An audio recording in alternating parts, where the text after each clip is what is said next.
La universidad es un lugar de innovación, por eso innovación y universidad son la misma cosa. En Estudios Políticos y Relaciones Internacionales de la Universidad Francisco Marroquín, los estudiantes son los dueños de su proyecto académico. We've developed incredible curriculum, we've developed incredible outreach. Es la carrera del futuro de alguien que quiera adentrarse en el apasionante mundo de los estudios políticos con la libertad como eje central.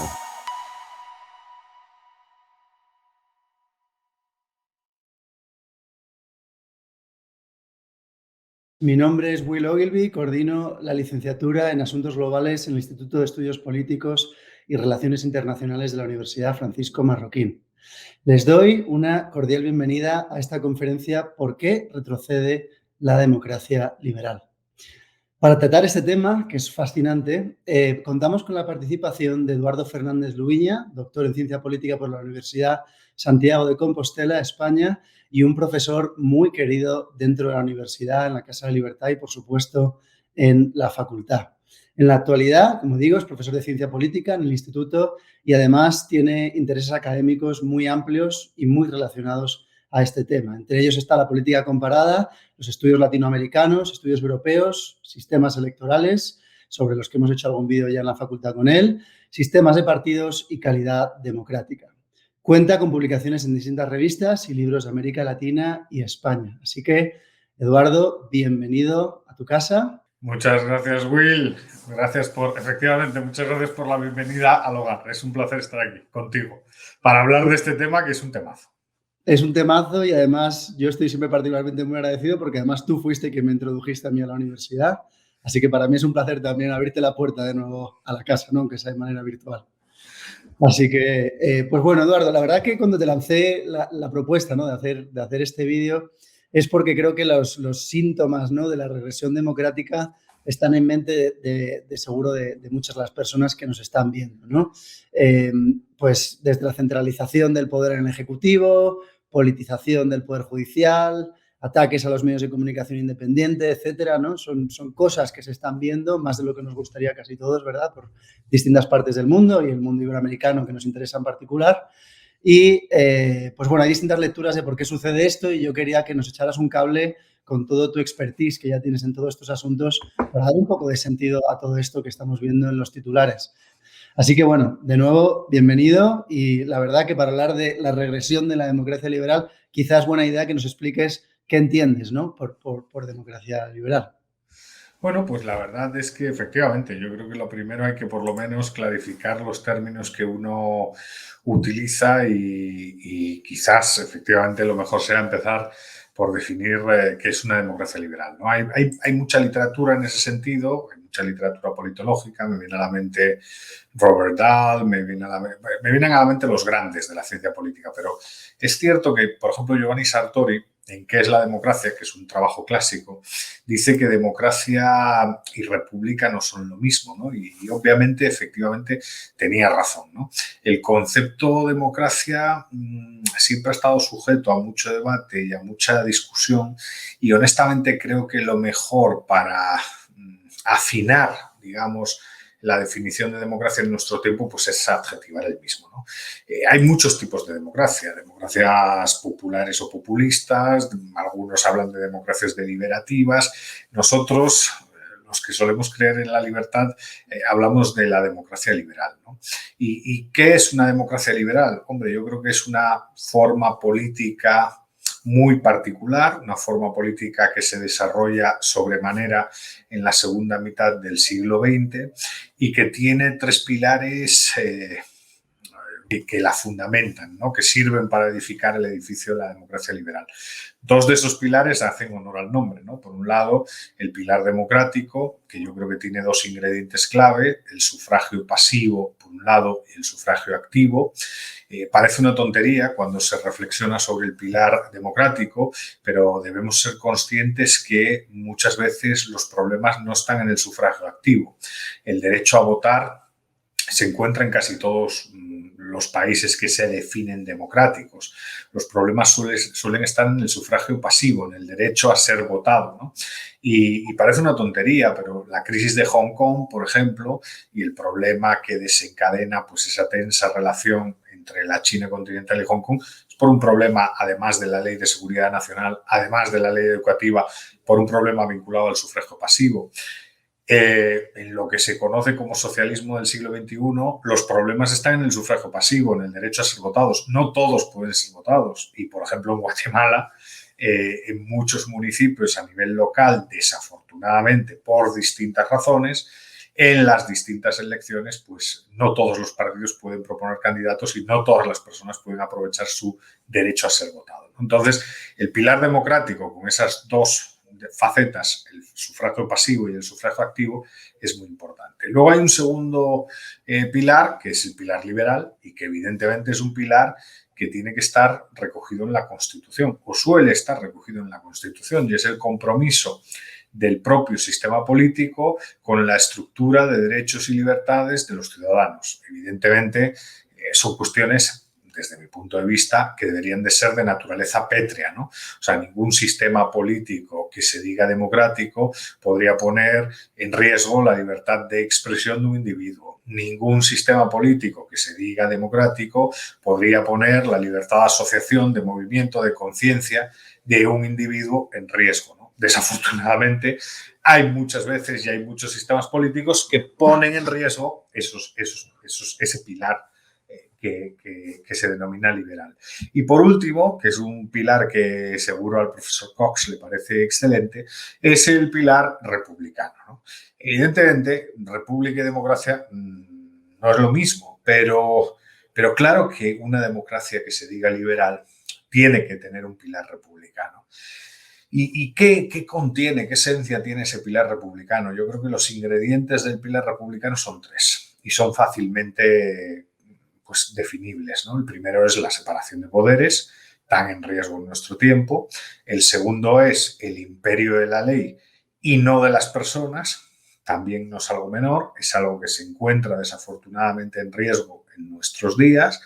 Y por último, pero no menos importante, una cuestión vinculada al activismo cívico. Al final, hombre, aquí el especialista en teoría política eres tú, pero recuerdo una frase de Cicerón que decía que, claro, no hay libertad si los ciudadanos no son conscientes de su libertad. Bueno, pues por ahí va la cosa, ¿no? Al final, difícilmente un sistema puede ser democrático si los ciudadanos no se creen la democracia, ni se creen que tienen derechos y libertades que son inviolables y que el Estado no puede pasar por encima de ellos así fácilmente.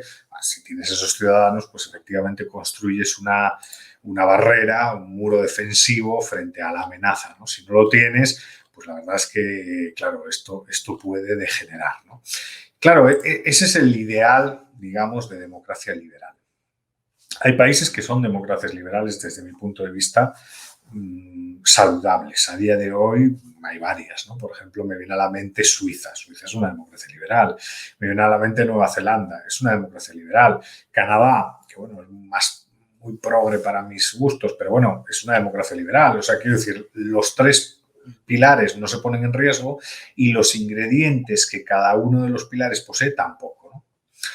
Claro, ¿qué sucede? La crisis y la regresión de la democracia liberal empieza por ahí. De hecho, el poder disfrutar de una definición clara nos ayuda a discriminar.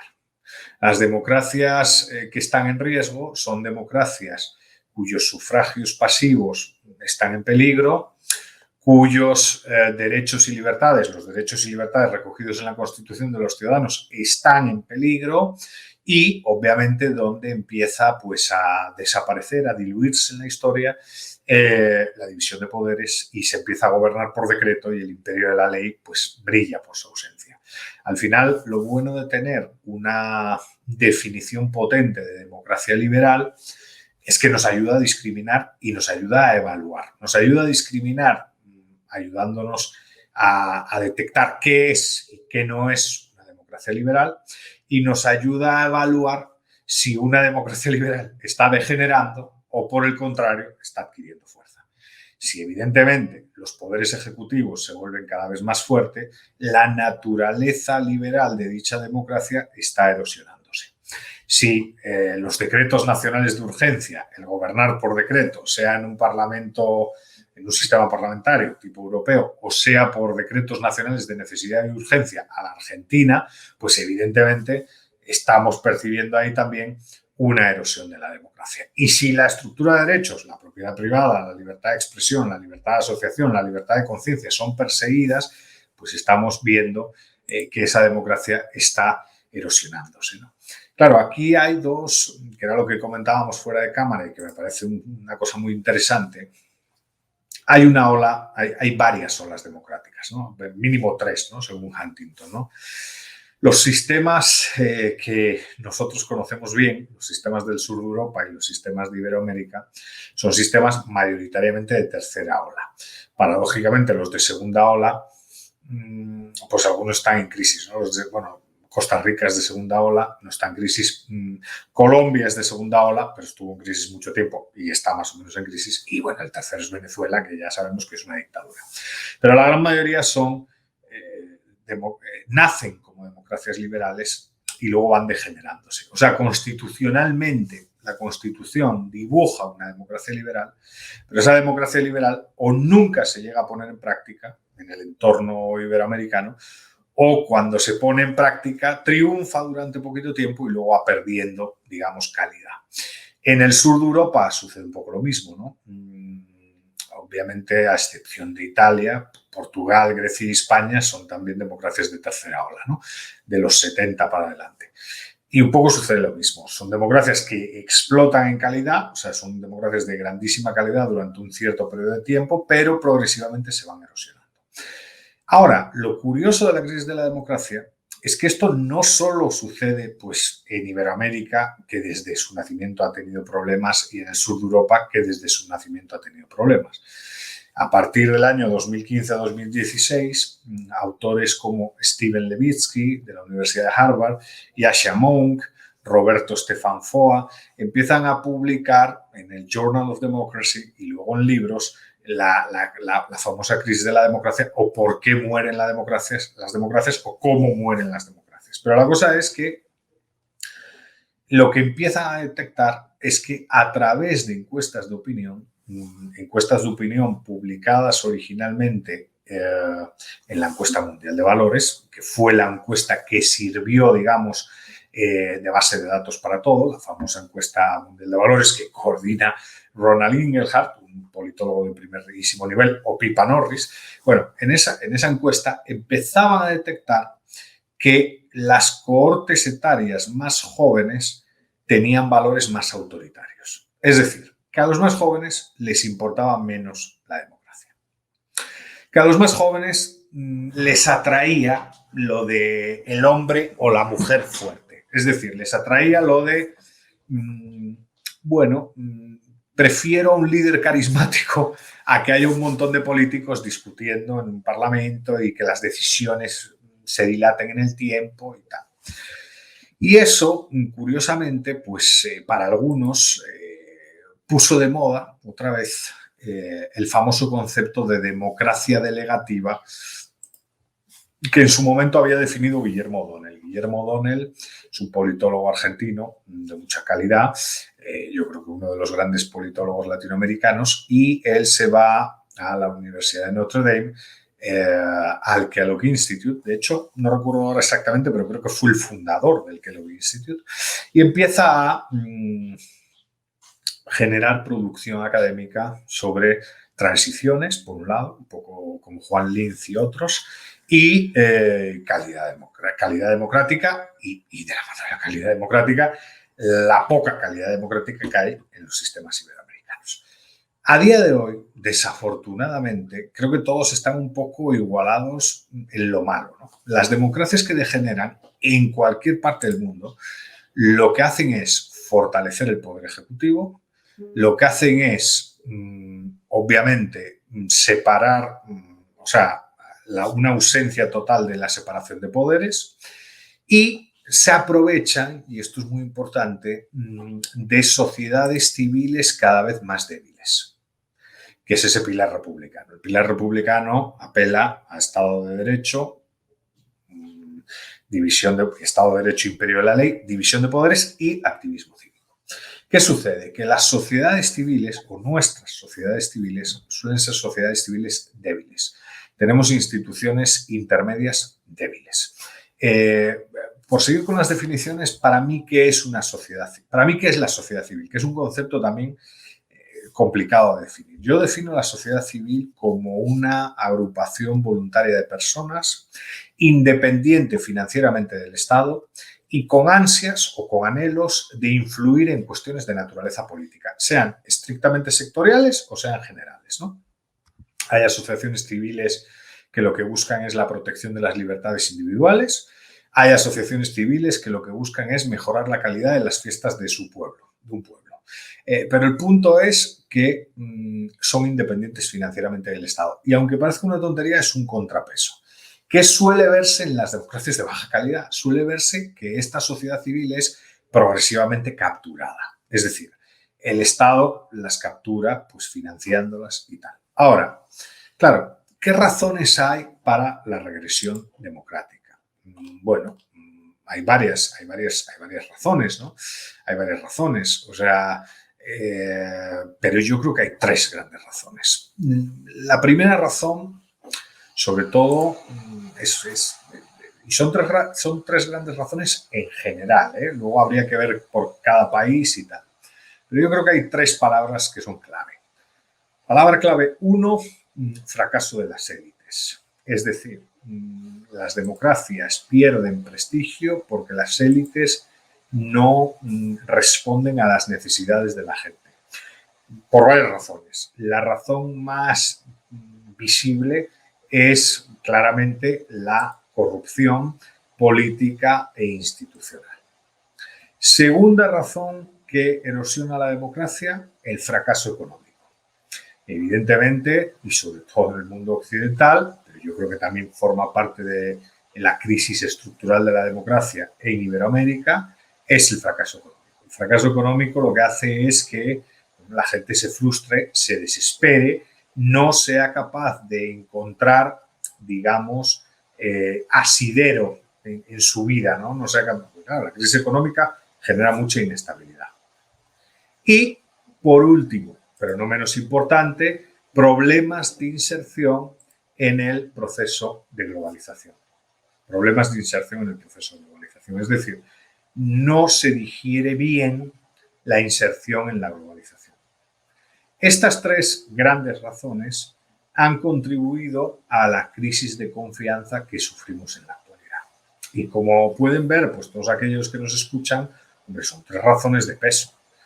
Honestamente, el fracaso económico, pues claro, es muy frustrante, ¿no? Cuando la ciudadanía no encuentra, digamos, pues una salida a la crisis económica que tiene, es normal que se vuelva víctima de todos estos movimientos un poco antisistema en algunos casos, ¿no?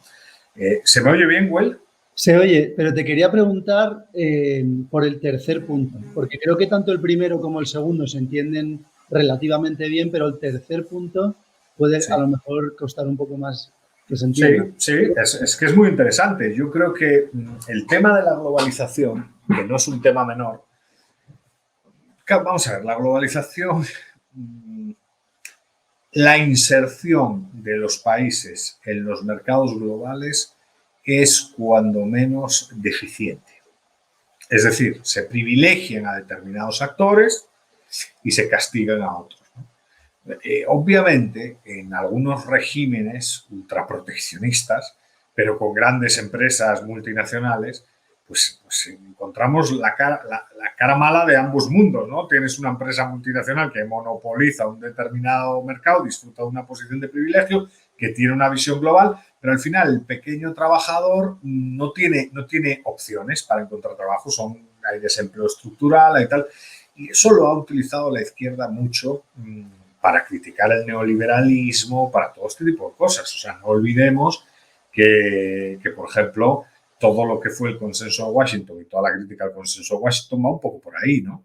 Pero sí, en realidad hay un problema. Algunos países han digerido mal la globalización, se han insertado mal en la globalización. Y hay corrientes que critican, bueno, esto que se llama ahora el globalismo y tal, que bueno, esto es discutible, ¿no? Yo soy pro globalización y soy pro libre comercio. Y soy consciente de que no todos los ciudadanos en todos los países disfrutan de los beneficios del libre comercio. ¿Por qué? Bueno, porque en algunas situaciones algunas élites no permiten que disfruten y en otras situaciones algunas empresas en asociación con determinados políticos pues impiden el desarrollo de otras comunidades porque al final tienen una especie de coto de caza, ¿no? Eso se ve cuando analizamos los índices, ¿no? O sea, el índice de libertad económica yo creo que es un índice que podríamos agarrar y correlacionar calidad democrática con libertad económica. Y salvo raras excepciones, pues un país como Singapur, la mayoría de países con libertad económica tienen una alta calidad democrática. Pero, curiosamente, los países con poca libertad económica tienen una débil calidad democrática o incluso no tienen calidad democrática. ¿Singapur es una excepción? Claro, yo creo que es más una excepción que una regla. Dubái es una excepción más que una regla. Entonces, en ese sentido, bueno, eso es lo que habría que ver estadísticamente, ¿no? Habría que ver agregados. Si hiciésemos un estudio de política comparada con 190 países o con 180 o 176 países, en función de los países que van sumándose a Naciones Unidas. Pero la cosa es que más calidad democrática está vinculado directamente con más libertad económica. Y lo podríamos hacer con varios índices, este ejercicio, ¿no? O sea, a mí es evidente que con el Rule of Law Index, ¿no? El índice de Estado de Derecho, pues prácticamente pasa lo mismo. ¿Qué sucede cuando no pasa esto? Pues hay una crisis de confianza y ahí se abrimos la caja de Pandora. Y Edu, me provoca una reflexión, la verdad es que me parece interesantísima esta conversación y además la empezamos antes de que estuviéramos en línea, porque se ve que nos gusta mucho a los dos, ¿no? Pero para mí lo que es clave, ¿no? Y muchas veces a los alumnos lo que les digo, para mí quizá uno de los elementos más importantes que define un Estado moderno es el fin de la arbitrariedad, es decir, la imparcialidad. Y tiene sentido con respecto a lo que tú dices, porque la imparcialidad de no favorecer unas empresas frente a otras por favores desde el poder político también se transfiere al propio mecanismo político, ¿no? No favorezco a los míos, no replete una corte de mis apoyos, etcétera, etcétera. O sea, es como una manera de que cuanto menos arbitrariedad hay, más imparcialidad, esas dos cosas parece que florecen de la mano, ¿no? La libertad económica, evidentemente la prosperidad del pueblo que lo vive, pero también la calidad democrática del sistema político. Así es, así es. Si uno, por ejemplo, ve... Yo soy muy fan del World Justice Project y del Rule of Law Index. Siempre me gustó mucho ese indicador. Y si uno ve el índice se construye sobre 8 áreas de pesquisa. O sea, límites al poder gubernamental. ¿Por qué? Porque, claro, donde el poder está concentrado hay un problema. El poder tiene que estar limitado. Ausencia de corrupción, el índice de transparencia. Gobierno abierto, que es la transparencia de las instituciones con sus ciudadanos. Protección de derechos fundamentales, orden y seguridad, cumplimiento regulatorio, es decir, imperio de la ley, ¿no? No que la ley sea una suposición o algo, sino que haya imperio de la ley, justicia civil y justicia penal.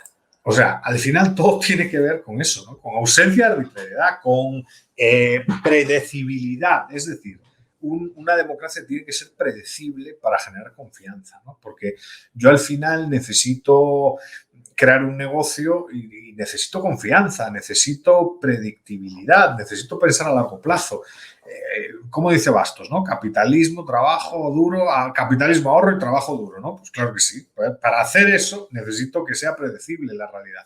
Donde hay mucha incertidumbre, pues se me complica la cosa, ¿no? Entonces, en ese sentido, creo que la ausencia de arbitrariedad efectivamente es clave, es el pilar republicano, es el imperio de la ley, es la separación de poderes y el control, es que en el fondo los hombres no mandan, ¿no? Hay algo por encima de los hombres, algo que trasciende a los hombres, ¿no? Que es esa norma, es esa, en el fondo, institución entendida como norma o pauta de conducta que regula la interacción entre individuos, el concepto de justicia.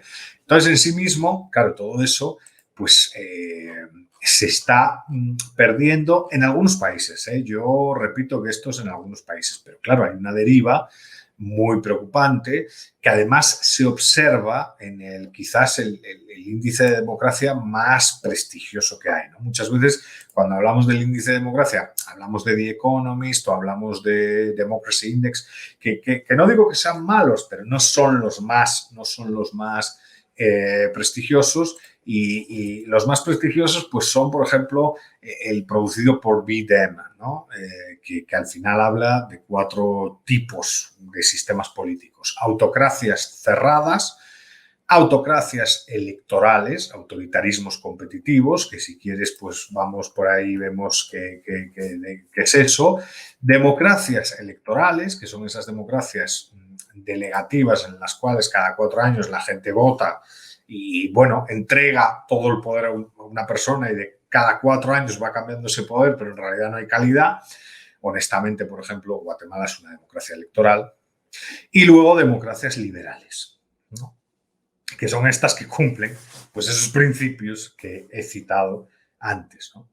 ¿Qué es lo que sucede? Pues que evidentemente cuando vemos el mapa, por ejemplo, de España, España todavía es considerada una democracia liberal. Afortunadamente va en caída libre, pero es considerada una democracia liberal. Portugal es considerada una democracia liberal. Italia, por ahora, también todavía. Pero bueno, repito que las 3 van en caída libre. Aunque Stefan Foa y Yascha Mounk, en el famoso paper del Journal of Democracy de la desconexión democrática, decían que Estados Unidos está en una senda autoritaria, eso es completamente, con base en los indicadores, es completamente falso, ¿no? O sea, ha tenido algún rasguito por ahí, pero de ahí a que Estados Unidos sea una democracia liberal, pues hay una diferencia. Yo voy a poner los ejemplos que pone el BDEM, el índice de democracia, que repito, es ultra prestigioso, es un índice producido por la Universidad Sueca, y es la Universidad de Gotemburgo, que ya es una universidad, bueno, en la que trabaja Víctor Lapuente Giné, un famoso politólogo español que escribe en El País, preocupado por cuestiones de corrupción y tal, ¿no? Cuando vemos el apartado de América Latina, lo que observamos es que, vamos a ver, autocracia cerrada es Cuba, y eso pues está fuera de toda duda. Autocracia electoral, es decir, autoritarismos competitivos, es decir, regímenes casi autoritarios porque no hay estructura de derechos y libertades, pero que tienen elecciones para aparentar, pues todos sabemos qué sistemas son esos. Es Venezuela, es Nicaragua, es Bolivia y es Honduras, ¿no? Y luego democracias electorales, o sea, democracias en las cuales hay elecciones. No es que haya autoritarismo porque hay alternancia en el poder político cada 4 años, pero evidentemente no hay calidad. Evidentemente el gobierno funciona por decreto, hay unos elevados índices de corrupción, no hay transparencia, la gente no confía ni en el poder legislativo, ni en el poder ejecutivo, ni en el poder judicial. Bueno, pues en esa lista, en América Latina, se encuentran Argentina, Brasil, Colombia, República Dominicana, Ecuador, El Salvador, Guatemala, México, Panamá, Paraguay, Perú y casi Chile. O sea, casi son todo democracias electorales. Casi Chile. O sea, si uno ve el indicador, Chile se libra por los pelos. Como lleguen los comunistas, caerán en la democracia electoral. O sea, como ganen los comunistas, pero hasta el momento, bueno, han resistido. Y luego, ¿qué democracias son liberales bajo ese prestigioso índice? Pues solamente 2. Costa Rica y la joya de la corona, que es Uruguay. Curiosamente, son 2 países que, bueno, sobre todo Uruguay, son los más prósperos de la región. O sea, tampoco hay que comerse mucho la cabeza y con mayor calidad de vida de la región. Entonces, al final, claro, evidentemente nos tiene que preocupar la democracia liberal y nos tiene que preocupar la crisis de la democracia liberal, porque claramente las consecuencias para el día a día de la gente son muy importantes. Y luego hay una paradoja. El hecho de perder confianza en las instituciones liberal-democráticas de un país fruto de su incapacidad para resolver problemas, para resolver la cuestión económica, para resolver la cuestión de la corrupción y para resolver la cuestión de la inserción en la globalización y que haya oportunidades laborales y de otro tipo, lo que hace es que los ciudadanos, como no tienen nada que perder, voten a opciones radicales y polarizadas. Yo siempre pongo el mismo ejemplo. Hugo Chávez no es el principio de nada, Hugo Chávez es el final. Hugo Chávez es la evidencia de que la democracia venezolana en la segunda mitad de los 90 era un sistema disfuncional. Y claro, la gente votó porque como no tengo nada que perder, pues voto a este y a ver qué sale. Claro, la cuestión es que cuando votas a ese y a ver qué sale, pues la situación empeora. ¿Por qué? Porque lo poco de democracia que tenías, lo pierdes. Porque la poca separación de poderes que tenías, la pierdes. Y porque al final las pocas oportunidades laborales que tenías para avanzar, las pierdes también. Y eso es un poco lo que ha sucedido en Venezuela, en Nicaragua, no ha sucedido en Bolivia, que bueno, Bolivia era un país pues muy pobre y hay que reconocer que con el primer gobierno de Evo Morales creció económicamente y luego se estancó, o sea, está estancado económicamente, pero tampoco es que decrezca ni cosas así. Y sucedió en la Argentina, ¿no? Que es un ejemplo de regresión económica y democrática brutal. ¿Qué quiero decir con esto? Que cuando los niveles de confianza son extremadamente bajos, el camino hacia el autoritarismo se facilita.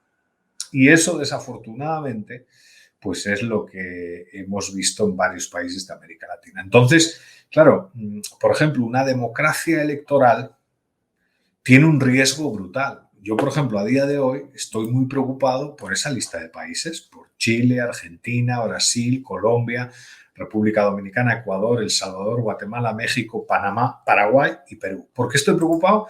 Porque son democracias electorales, ya no son democracias liberales, son democracias en las cuales uno de esos tres pilares se encuentra en un problema.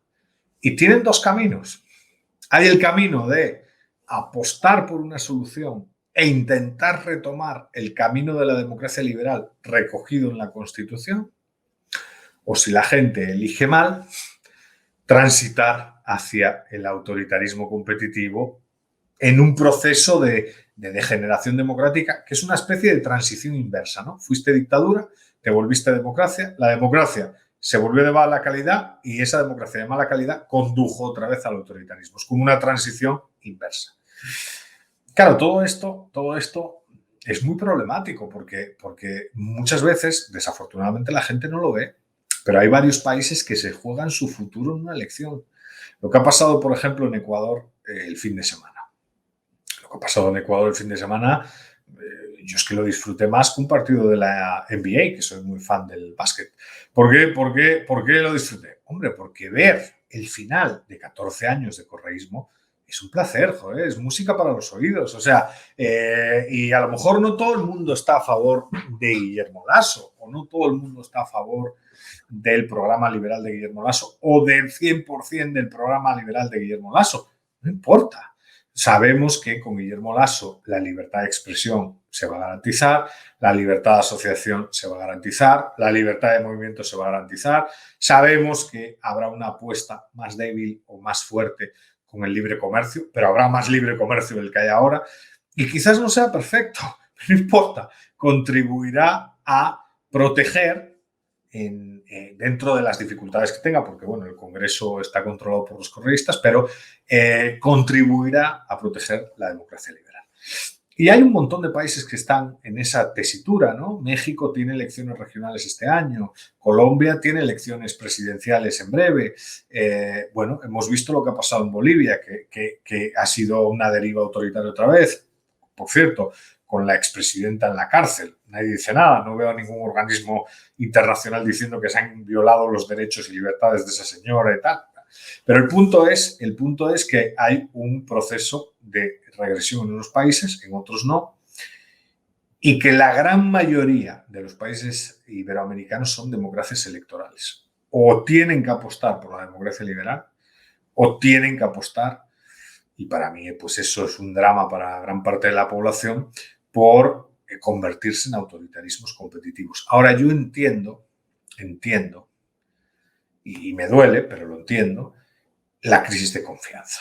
Honestamente, cuando uno ve, por ejemplo, pues el BIDEM, o ve Latinobarómetro, o ve la POP, o ve cualquier encuesta de opinión pública, y la ve en una serie temporal de 20, 25 años, pues hay razones para desconfiar. Y eso es innegable. Y aunque yo soy muy institucionalista, creo que la clave está en la calidad de las élites. Al final, las instituciones entendidas como normas y pautas de conducta que regulan la interacción entre personas, la visión de North clásica, no se cumplen si las élites no las cumplen. O sea, tiene que haber ética, tiene que haber moral. Yo sé que la política está muy alejada de todo esto, pero en el fondo los países funcionan cuando sus élites se creen las normas que se dan. Si no se las creen, pues evidentemente navegaremos a la deriva, ¿no? Y claro, desafortunadamente las élites han fracasado. No han favorecido la división de poderes, no han favorecido el imperio de la ley, no han favorecido pues, las libertades políticas y las libertades económicas, y eso ha hecho que amplios porcentajes de la población estén frustrados. O sea, yo, por ejemplo, en España, el paro está, se calcula, en un 26% real. El paro juvenil está en un 42%. ¿Estamos locos o qué? O sea, vamos a ver, es que no pensar que eso te va a generar una crisis es brutal. Mariano Torcal, que no se preocupa tanto por Iberoamérica, pero sí por el sistema político español, decía que hay que tener en cuenta que incluso, Mariano Torcal comparte esta posición. Las dos grandes variables que explican la crisis son corrupción y economía. Pero evidentemente, duele más la corrupción, por lo menos en el caso español. Es bien curioso esto. La gráfica es espectacular en las encuestas de opinión pública. En el caso iberoamericano no tengo data, no tengo evidencia empírica, pero el paper de Mariano Torcal ha sido publicado. Y duele más la corrupción. O sea, duele más que la élite haga un mal uso y se enriquezca ilícitamente del dinero del contribuyente que el hecho de que haya un fracaso económico, que obviamente lo único que hace es agravar la crisis de confianza. Entonces, honestamente, desde la ciencia política, yo creo que ya se han hecho los análisis y ya se han hecho los datos. O sea, un presidente del país que sea ya sabe más o menos qué tiene que atacar para resolver la crisis de confianza y para, resolviendo la crisis de confianza, mejorar con ello la democracia liberal. Y luego, pues claro, hay cosas que tienes que creerte. Hay políticos que no se creen la separación de poderes y hay políticos que sí se la creen. La separación de poderes solo se sostiene si son muchas las élites políticas que creen en dicha separación. Y aquí utilizo el concepto de político in extenso, como lo utiliza el profesor Manuel Alcántara, que lo vi, por ejemplo, ahora en Ecuador, que fue un gusto verle. Fue varias veces visitante en la UFM. Y el profesor Manuel Alcántara tiene un libro publicado por Tecnos que se llama El oficio de político. Y al final, la gente que está en los think tanks, la gente que está en los partidos, la gente que está en cámaras económicas, somos políticos todos. O sea, todos estamos participando de la reflexión institucional, de la reflexión de la calidad democrática, todos damos ideas. Bueno, pues hay un problema en esa élite porque evidentemente las instituciones no son capaces de resolver las dificultades, de aliviar las dificultades por las que pasa un gran porcentaje de la población. Y eso puede destrozar la democracia. Luego hay otro punto, y con esto ya acabo, que es un punto que no he estudiado mucho y que los artículos no hablan mucho, por lo menos los de ciencia política ortodoxa. No habla Yasha Monk, no habla Steven Levitsky, no habla Larry Diamond, no habla, pues, en el mundo hispanohablante Mariano Torcal. Pero, por ejemplo, desde mi punto de vista, y esto es una intuición, no tengo datos, ni indicadores, ni referencias para justificarlo, las redes sociales son una máquina de destruir democracia. Porque la democracia liberal, y aquí puedo sonar muy conservador, pero esa es mi visión, la democracia liberal es una democracia en la que el ciudadano participa. Pero básicamente la discusión es una discusión entre élites políticas. Porque si queremos que haya decisiones pausadas, reflexionadas, que sean a lo largo del tiempo, que no sean decretazos ni shocks, se necesitan discutir los temas. Y tiene que haber cierta élite para eso, ¿no? Porque tiene que haber gente dedicada 24/7 a eso. no puedes estar dedicado constantemente, pues si uno es, qué sé yo, camionero, o si uno es, pues, físico nuclear y está en una planta nuclear, puedes estar preocupado de todas las cuestiones políticas. Para eso están los representantes y todo este tipo de cosas. Y muchas veces las redes sociales, con esa fugacidad, esa rapidez, esa capacidad para difamar que tienen, al final lo que generan es un descontento con poca evidencia empírica. Muchas veces son difamaciones, bien lo sabemos porque, bueno, muchas veces pues, es gente a la que conoces la que es difamada y sin embargo, contribuyen más a la crisis de confianza que a generar confianza. O sea, las redes sociales muchas veces destruyen democracia en vez de construir democracia porque generan desconfianza, ¿no? Desconfianza, además, disfrazada de fiscalización, libertad de expresión, transparencia y tal.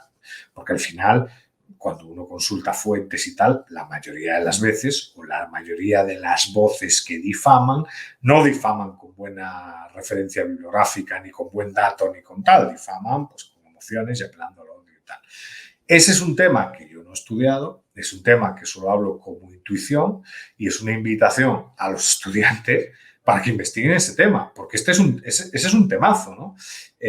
Hay una tipa, voy a buscarla, dame un segundo por aquí, que se llama Susana Zuboff, creo.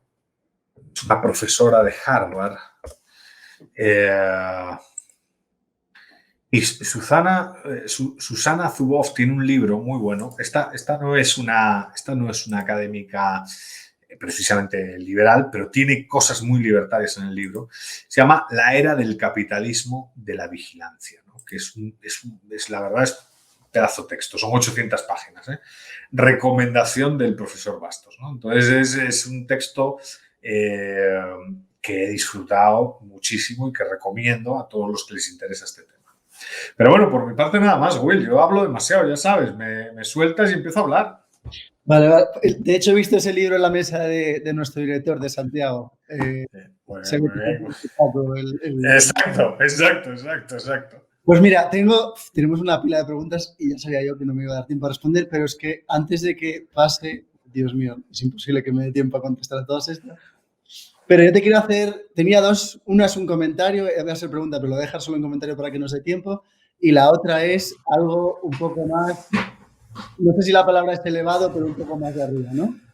Una de las cosas nuevas que se decía, ¿no?, de esta nueva crisis de la democracia que empieza en 2016 es que es una crisis en inglés, que estas crisis democráticas ha habido siempre, pero que al mundo anglosajón como que no la había tocado. Claro, ahí te meten Brexit, te meten a Trump y todas esas ideas que yo, por ejemplo, el libro de Foa y de Munch me lo leí entero y es una crítica a Trump, o sea, me parece bastante parcial. Tiene una parte, un marco teórico muy bueno de cómo retrocede la democracia liberal, de cómo en el mundo el autoritarismo ya a nivel económico no solo está a la par, sino que está a punto de pasar, ¿no?, a las democracias liberales. Pero cuando empiezan a hablar de Trump o de Brexit, lo meten como todo dentro de esa caja y a mí me parece algo súper parcial. Porque desde que ha llegado Biden a la nueva administración no he oído nada del fin de la democracia en Estados Unidos, ni del deslizamiento, ni de ninguno de estos conceptos. Ese era un comentario que quería saber tu opinión al respecto rápido y luego tengo una pregunta. No, es que es un comentario que evidentemente yo comparto. Vamos a ver.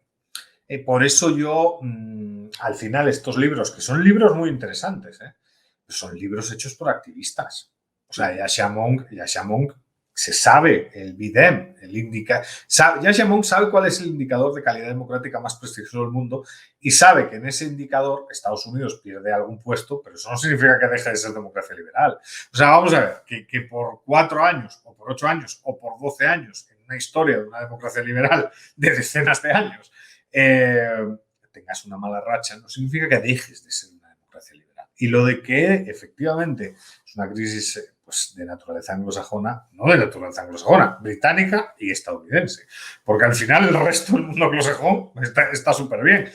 Es cierto que en Europa continental, y eso lo ponen en el paper del Journal of Democracy, en el libro también algunos datos, es cierto que, por ejemplo, en la tendencia autoritaria se observan países como Holanda también, se observan países como Bélgica, como bueno, en algún país europeo, no en todos los países europeos, por ejemplo Suecia, que lo ponen también en el paper, no, o sea, por ahí no se ve esa tensión, ¿no? Entonces, claro, evidentemente son activistas, son, por un lado, politólogos de mucho prestigio, pero son sesgados, claro que sí. O sea, con Biden pues todo el mundo se ha callado y probablemente para el año que viene dirán que la democracia es excepcional y que se ha recuperado la democracia.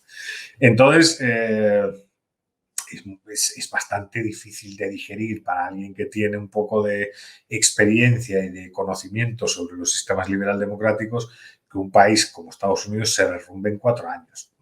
Sería, vamos a ver, o sea, no lo sé, es que, o el Reino Unido con el Brexit, bueno, el Brexit opinaremos lo que podemos opinar, pero yo no lo veo como un rasgo de regresión democrática. Es evidente que no lo es. Y ahora mismo probablemente con las vacunaciones y con todo eso sea uno de los países más estables a pesar de los problemas del Brexit y tal. Quiero decir, hay sesgos y hay activismo y eso es algo que también hay que denunciar, ¿no? Porque hay una academia que en el fondo cuando divulga hace activismo.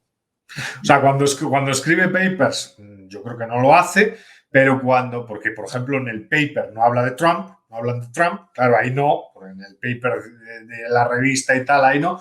Pero claro, al final hacen activismo porque al final divulgar, es muy difícil divulgar sin hacer activismo, ¿no? Claro. Bueno, y la última pregunta que te quiero hacer, que es para más reflexionar que otra cosa, yo creo, tiene que ver más con un asunto de filosofía de la historia, ¿no? Es decir, ¿hasta qué punto esto es una crisis? Por ejemplo, ¿no? Voy a intentar decirlo, ¿hasta qué punto es esto un ciclo político que se reempieza constantemente? Y lo has dicho un poco, ¿no? Pasar de democracia a dictadura, ¿no? En algunos de los casos que has dicho tú.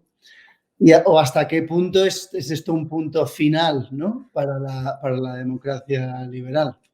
Sí, yo honestamente creo que después de la Segunda Guerra Mundial, con la segunda y tercera ola democrática, fueron muchos los países que se democratizaron. Y al final, vamos a ver, desde mi particular visión, yo no soy favorable a exportar instituciones. Hay países que no tienen una cultura democrática, esa es la realidad. O sea, hay países que son incapaces de digerir la democracia, de aceptar la democracia, porque no creen en la democracia. Porque claro, para que una democracia liberal funcione, la gente se la tiene que creer. Gran parte de la crisis es porque mucha gente considera que la democracia liberal se ha convertido en una democracia inútil, que ya no resuelve mis problemas. Tenían una visión utilitarista, o sea, yo estoy aquí porque sé que siendo democrático mi vida va bien, pero cuando me quedo en paro, cuando me quedo en tal, pues a lo mejor la democracia ya no es la forma política ideal, ¿no? Y luego hay países que están experimentando cosas nuevas, ¿no? Ojo, yo estoy en contra de esos experimentos, ¿no? Por ejemplo, estoy muy en contra de Hungría y de su deriva iliberal, ¿no? Pero, sin embargo, a los húngaros, hay que reconocerlo, no les está yendo mal.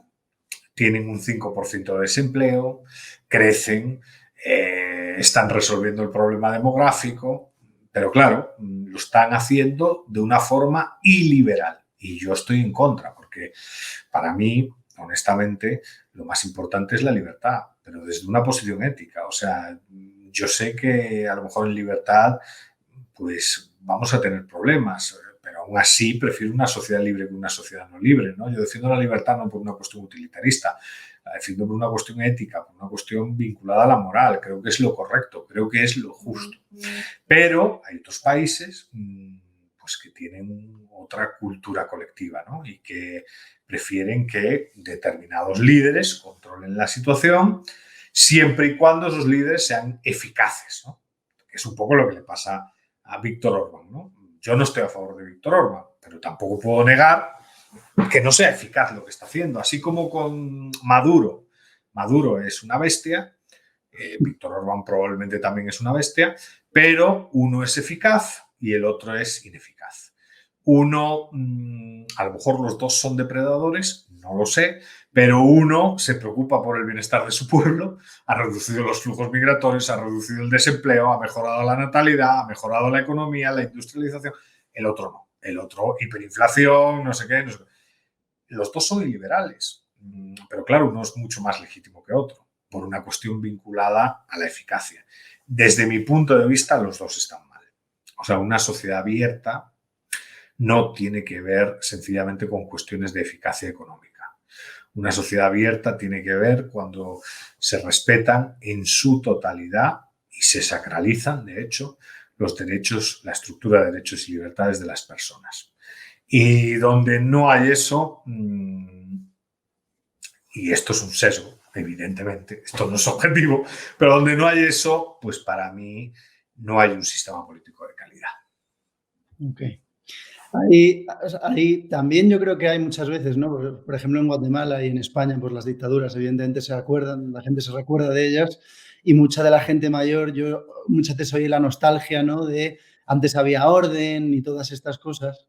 Y para mí, esto es una opinión puramente personal, también tiene mucho que ver el rol de lo que decías, de las redes sociales y los medios de comunicación, porque claro, bajo una dictadura hay corrupción, por supuesto. Lo que pasa es que los medios de comunicación se juegan la vida para denunciarlo. Entonces, todo está tranquilo. Pero ¿qué es lo que tenemos una democracia que funciona? Un proceso político feo. Están todos los partidos con sus maquinarias de basura buscando cosas del contrario, cosas que lanzar a un titular para desprestigiar al contrario, y eso genera una fatiga para la gente que ve las noticias en su casa. Yo lo noto mucho en mi suegro, lo noto mucho en mi padre y en mucha gente que están cansados de lo feo que parece el proceso democrático. Y mucha gente se olvida, ¿no? Pero lo que no solemos leer de Maquiavelo nunca son los discursos sobre la primera década de Tito Livio, y él habla de esto de Roma. Dice, Roma funciona, ¿no? Una de las ideas que tiene es porque el proceso político es feísimo, es muy feo, hay intriga, hay debate, hay asesinatos, hay muchísimas cosas muy feas que conlleva la libertad política, pero el resultado político, hay consenso, hay debate, hay distintos puntos de vista, y lo que se exporta de ese proceso, que evidentemente en unos países es mucho más bonito que otro proceso, pues al final es mucho mejor, ¿no? Que concentrarlo en una persona. Ahora, el punto es la élite, ¿eh? Porque eso que decías tú del proceso, esto es como toda basura, sí, pero la élite sabe digerir e interactuar con la basura. Y hay unos códigos, ¿no? O sea, evidentemente, claro, es que estamos perdiendo, es que la calidad de las élites es vergonzosa. Pero Eduardo, una cosa crucial, que desde que más hablo de las élites quería que dijeras, que expliques, porque esto es lo que abre la puerta también, en mi opinión, al populismo muchas veces, es que la gente se piensa que puede prescindir de las élites. Y como mucho, en el mejor de los casos, pueden cambiar de élites. No, claro. O sea, una democracia liberal es una democracia de élites. La democracia representativa es una democracia de élites. Y claro, porque es que estamos hablando de gente que progresivamente se profesionaliza y que se supone que está 24/7 reflexionando sobre los problemas que atañen a la vida en comunidad. Entonces, claro, y ojo, yo no soy partidario de la democracia directa. Bueno, a no ser que hubiese una descentralización radical y que fuesen comunidades muy pequeñas, pero tal y como está la organización y estructura territorial de la mayoría de estados en la actualidad, la democracia directa es un delirio. La democracia directa es una herramienta de tiranos. O sea, por democracia directa se podrían hacer tiranías muy sofisticadas. Entonces, claro, es una democracia de élites. Es que la democracia liberal es elitista, es que tiene que serlo. Es que la democracia funcional es elitista, es que tiene que serlo. Y eso como ciudadanos, si lo entendemos, puede facilitar que tengamos mayor capacidad de presión sobre esas élites. Porque alguien tiene que haber. Claro, por supuesto. Pues sí, de hecho, una de las cosas que siempre les dice Glenn Cox a los alumnos de primero, ¿no? Que vienen con las ideas fantásticas del pueblo se despertó y hizo la revolución, Glenn siempre les aplasta a todos y les dice, el pueblo nunca ha hecho una revolución. Las revoluciones siempre han sido por parte de las élites. Así es. Yo siempre digo, que es un tema muy interesante, además está acreditadísimo por la ciencia política, ¿no? Nunca odié tanto. O sea, lo que más odio en un proceso electoral es que te llegue un periodista y te diga la fiesta de la democracia ha participado el 80% de la población. Lo que tienen que saber es que el 80% de la población participe está evidenciando un problema. O sea, vamos a ver, Las democracias liberales no tienen elevadas participaciones. Cuando hay una elevada participación, hay un problema gravísimo en la democracia, a saber cuál. Es como cuando tienes fiebre. No sabes si la fiebre es por el COVID o por no sé qué o por no sé cuál, pero que hay una infección, fijo. Bueno, pues con la participación pasa lo mismo. Y sin embargo, los periodistas, en las redes sociales, en la fiesta democrática, todos esos conceptos son un poco estupideces. O sea, la democracia es un proceso para tomar decisiones en sociedades complejas de manera pacífica. Y ese proceso puede equivocarse. Y precisamente porque puede equivocarse, podemos elegir a personas malas, tenemos que tener contrapesos. O sea, contrapesos que son candados constitucionales que protejan nuestra estructura de derechos y libertades y otras instituciones que vigilen, pues, al ejecutivo de turno, porque nos podemos equivocar. Dicho esto, todo eso es un ejercicio de competición entre élites. Pero la gente aprende, ¿no? Y cuando la gente aprende y se pone en alerta cuando ve peligro, es cuando va a votar.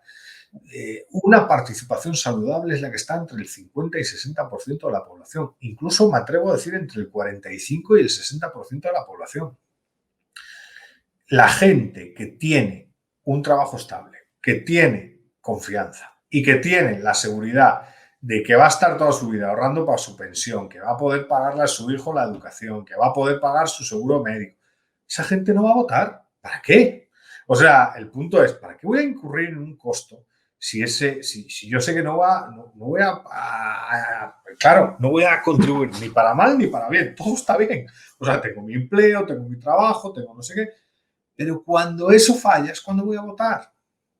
Y por eso los altos índices de participación deberían alertarnos a nosotros como profesionales de esto de los problemas que tiene ese sistema político. Y los altos índices de participación deberían ponernos en alerta porque probablemente a lo mejor en una elección no, pero en la siguiente sí, aparecen candidatos populistas y autoritarios. Entonces, evidentemente, hay que ver los indicadores. Es como cuando uno, imagino que es como cuando un médico ve un cuadro sanitario, un cuadro, pues esto es igual. Al final, si veo una elevada participación, si veo unos indicadores de polarización, si veo tal, pues en realidad hay un problema y ese problema tenemos que resolverlo, porque si no lo resolvemos, el sistema puede degenerar y entrar en una crisis muy grande. Me he portado fatal porque no nos ha dado tiempo a responder. Era tan interesante lo que me estabas diciendo que casi no hemos podido hablar ni con el público, por desgracia, pero para cerrar simplemente quiero lanzarte una pregunta de una estudiante nuestro que tú conoces, además, de Dulce, de Natalie Mérida, y es sobre el caso de Guatemala, ¿vale? Mis disculpas al resto, pero no vamos a tener tiempo de hacerlo. Y ella pregunta, Edu, y más o menos tenemos 5 minutos más todavía, ella te pregunta, ¿no? ¿Qué cambios elementales se necesita hacer, por ejemplo, en Guatemala, para pasar de una democracia electoral a una liberal? ¿Qué casos de éxito conoces en el que hicieran esta transición, ¿no? Que se podría aplicar Sí, claro que sí. Es una pregunta muy válida. Yo creo que en Guatemala, para que veáis la mala fe que tienen los políticos, la agenda está claramente delimitada. Se delimitó en 2015. Hubo algo en Guatemala en 2015 muy poderoso, que fue que la ciudadanía explotó. El caso de la línea, Otto Pérez Molina, Valdetti, todo ese nido de corrupción era muy pestilente, esa es la realidad. Había mucha pestilencia ahí. Pues cuando eso explota, y la gente sale a la calle y distintas organizaciones de la sociedad civil, etcétera, empiezan a proponer ideas. Básicamente se llega a un consenso, o sea, un consenso que establece para el mejoramiento del sistema político guatemalteco 4 reformas que son prioritarias, por las cuales hay que empezar. Una primera reforma es en la ley de compras y contrataciones del Estado, porque se suponía que ahí había corrupción, y esa reforma pues era una reforma que evidentemente se llevó a cabo de forma parcial. Entonces, al final, se reformó para no reformar nada. Luego, ley electoral, y de partidos políticos. Era la segunda situación que todo el mundo estaba más o menos de acuerdo. Había que cambiar para fortalecer la democracia liberal guatemalteca. Se reformó con el decreto 2616, creo yo. Ahora no sé si estoy hablando de memoria, pero se reformó. Yo participé en los debates de esos procesos de reforma con el diputado Argueta de la UNE, un tipo que cree que sabe mucha ciencia política y lo que sabe es política. Pero es una reforma perversa para cambiar y no cambiar nada. Que se lo digan a los partidos nuevos que han intentado entrar a la competencia y el problema que han sufrido, y a los partidos que están construyéndose ahora, que quieren entrar a competir y que todavía no se han enterado. En su momento discutimos esa ley y hubo consenso, Hubo consenso entre grupos liberales y grupos de izquierda en determinadas reformas, y la verdad es que lo que no hubo fue voluntad política. Pero ley de compras y contrataciones del Estado, ley electoral y de partidos políticos, la ley de servicio civil, evidentemente la función pública, la administración pública en Guatemala pues es una administración pública puesta a dedo. Solo el presidente tiene la capacidad de nombrar a 2.000 puestos, entonces eso genera unos niveles de volatilidad y de rotación en la alta función pública del Estado que hace que las grandes instituciones públicas no funcionen, ¿no? Curiosamente, independientemente de lo que uno piense de ella, porque hay gente que está en contra, una institución altamente profesionalizada es el Banco Central de Guatemala, que no es una institución, pues, como decir, esclava de la política, ¿no? O sea, más o menos tienes tu estructura administrativa, tus cuadros, tienes los ascensos por mérito, todo eso. Entonces, la ley de servicio civil. Y el último punto, que es un punto clarísimo, la reforma del organismo judicial. Hubo un debate, hubo muchos informes en su momento, pero no se cambió nada, ¿no? Entonces, al final, ¿qué sucede? Yo creo que en Guatemala la agenda de cambios se tiene clara para mejorar el sistema político.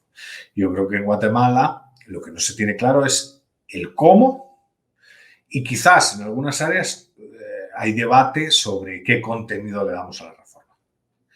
Por ejemplo, en la ley electoral casi no había debate, hubo un consenso, pero si vamos, por ejemplo, a la ley, al organismo judicial, ahí hay debate.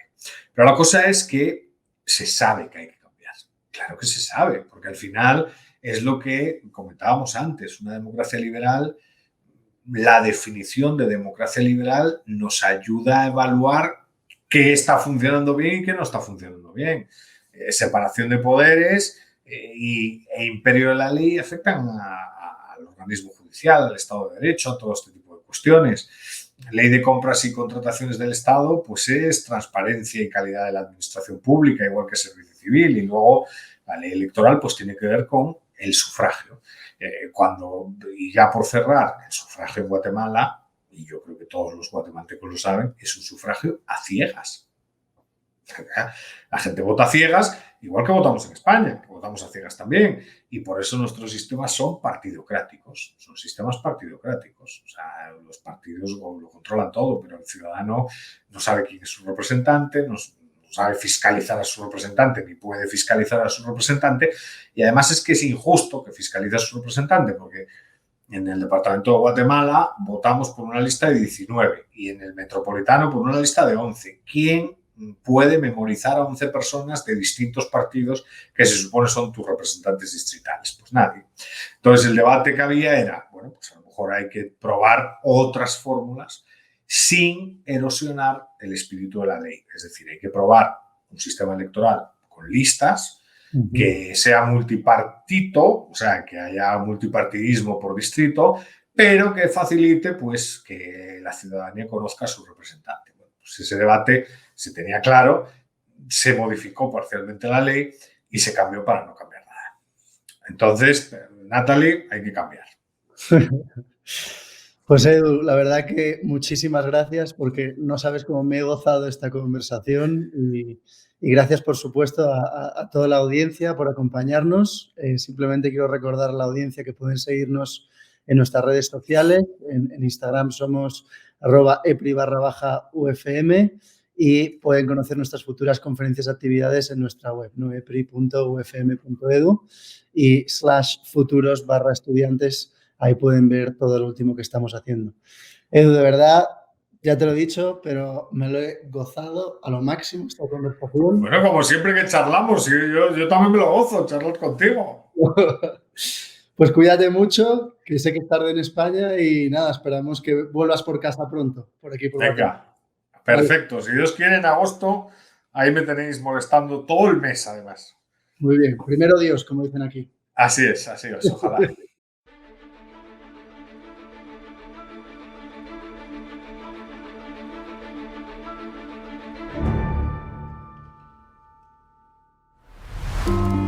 Hoy, el mundo busca cursos en línea.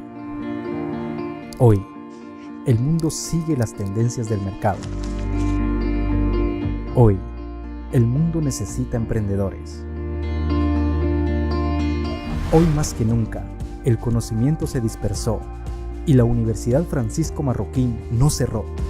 Se multiplicó en diversos hogares.